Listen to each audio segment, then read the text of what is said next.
This database design is used to manage business sales and inventory. It stores information about customers, employees, suppliers, product, and categories in an organized way. The system tracks product stock through inventory records and record sales transaction with detailed sales information.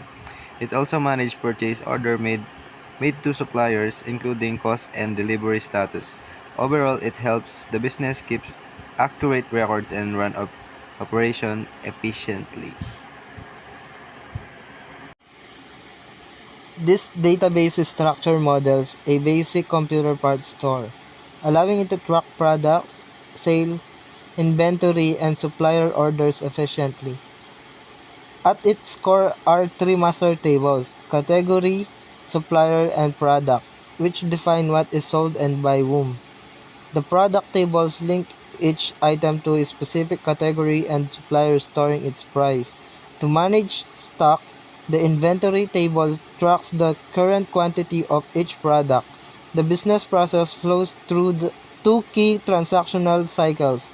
The sales cycles begins with customer and employee tables records the main transactions in sales and details each item purchased in sales details.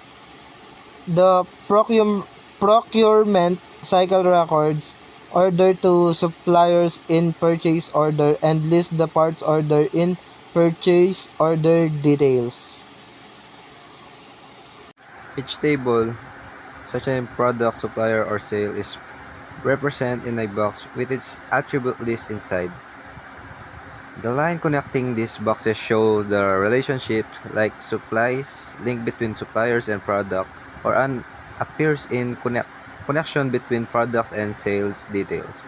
Primary key PK and foreign key FK are clearly labeled, showing how the data integrity is maintained.